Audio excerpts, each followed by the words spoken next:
akan menjelaskan hadis yang diriwayatkan oleh Umar bin Khattab mengenai Islam, iman, dan ihsan.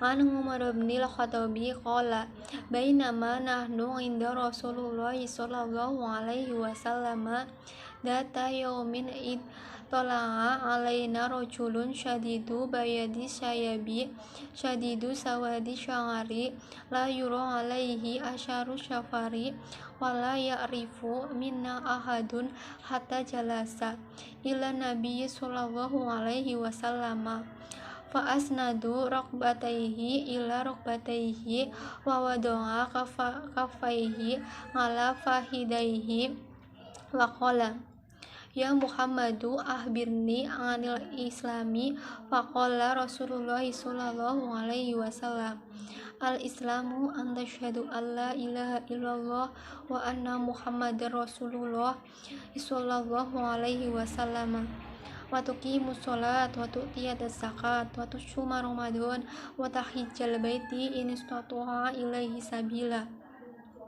Qala sodaqta qala fa'ajibna lahu yas'aluhu wa yusaddaqu qala fa'ahbirni anil imani qala an tu'minu billahi wa malaikatihi wa kutubihi wa rusulihi wal yaumil akhir wa tu'minu bil qadri khairihi wa syarrihi qala sodaqta qala fa'ahbirni anil ihsani qala anta budullaha ka'annaka tarahu fa illam takuna tarahu fa innahu tara qala fa ahbirni anil syanghatil qala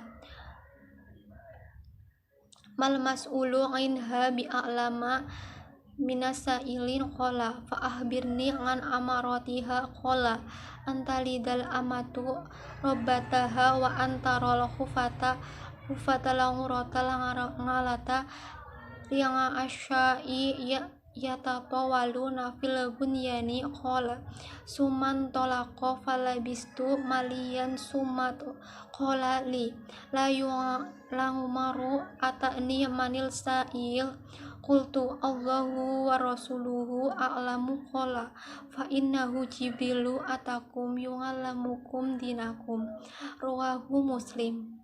Artinya, dari Umar bin Khattab radhiyallahu anhu, ia berkata, suatu ketika kami duduk-duduk bersama Rasulullah Shallallahu alaihi wasallam. Tiba-tiba muncullah seorang laki-laki berpakaian putih dan rambutnya hitam kelam. Tidak terlihat padanya tanda-tanda bekas perjalanan jauh dan tidak seorang pun di antara kami yang mengenalnya. Lalu duduklah ia di hadapan Nabi. Lalu kedua lututnya disandarkan pada kedua lutut Nabi dan meletakkan kedua tangannya di atas kedua paha Nabi. Kemudian ia berkata, hai Muhammad, beritahukan kepadaku tentang Islam.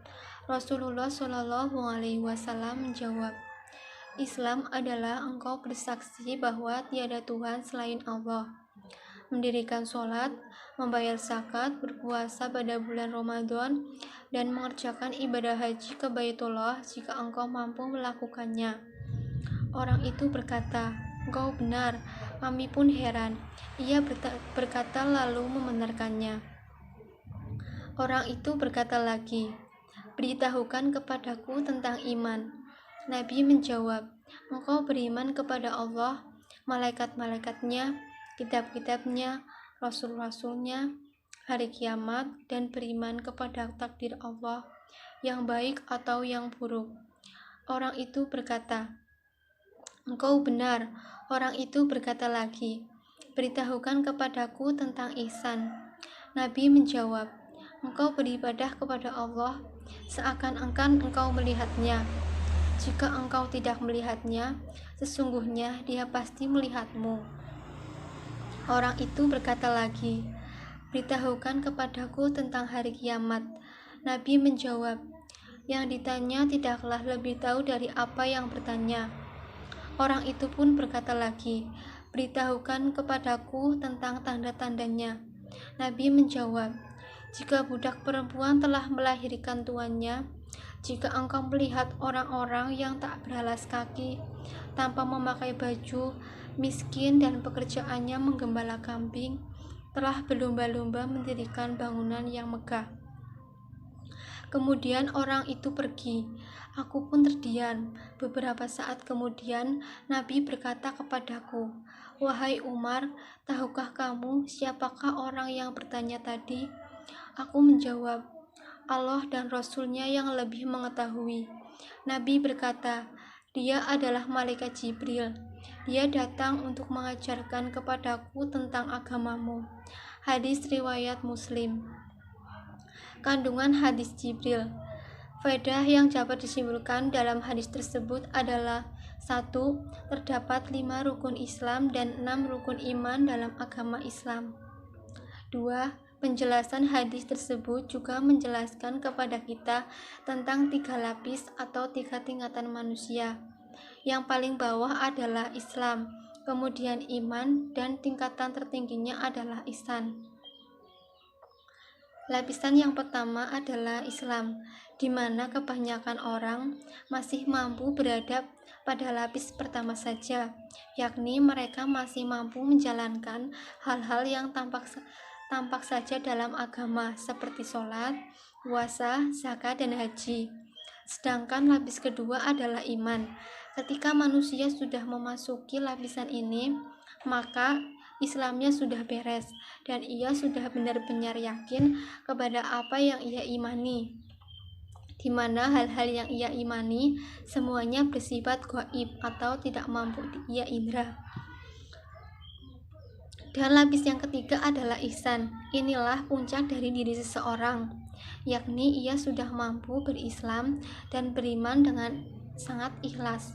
Betapa tidak ia merasa diawasi oleh Allah Subhanahu wa Ta'ala dalam semua aktivitas, khususnya ketika dalam beribadah, meskipun ia tidak mampu melihat.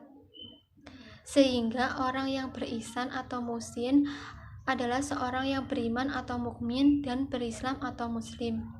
Sedangkan seorang mukmin adalah muslim namun belum tentu muhsin, dan seorang muslim belumlah dianggap mukmin dan muhsin hingga dirinya mencapai syaratnya. Sebagaimana firman Allah, orang-orang Arab Badui itu berkata, "Kami telah beriman." Katakanlah, "Kami belum beriman." Tapi katakanlah, "Kami telah tunduk atau berislam," karena iman itu belum masuk ke dalam hatimu. 3. Malaikat Jibril bertanya dalam rangka mengajari para sahabat tentang agama, karena sebenarnya Jibril telah mengetahui jawabannya, bahkan mengakui benarnya jawaban Nabi. Jibril membiarkan Nabi untuk menerangkan jawabannya di hadapan para sahabatnya. Yang keempat, tidaklah orang yang ditanya itu lebih mengetahui daripada orang yang bertanya, merupakan ungkapan yang menunjukkan bahwa tidak ada makhluk yang mengetahui bilakah terjadinya kiamat kecuali Allah saja. Bahkan baik Muhammad maupun malaikat Jibril juga tidak mengetahui bilakah waktu terjadinya kiamat, kecuali hanya mengetahui tanda-tanda datangnya saja. Sebagaimana firman Allah, "Sesungguhnya hanya di sisi Allah ilmu tentang hari kiamat, dan manusia bertanya kepadamu tentang hari berbangkit. Katakanlah, sesungguhnya pengetahuan tentang hari berbangkit itu hanya di sisi Allah. Dan tahukah kamu, hai Muhammad, boleh jadi hari berbangkit itu sudah dekat waktunya." Yang kelima, pada hadis tersebut kita juga dapat belajar dari sisi Nabi Jibril yang mendatangi majelis Islam bersama Rasulullah SAW dengan sikap sopan dan berpenampilan rapi sebagai tanda penghormatan pada ilmu. Yang keenam, yang terakhir, yaitu hadis tersebut juga mengajarkan kita tentang salah satu metode belajar tanya jawab sebagaimana yang dilakukan oleh Rasulullah SAW dan malaikat Jibril. Sekian penjelasan dari saya, semoga bermanfaat.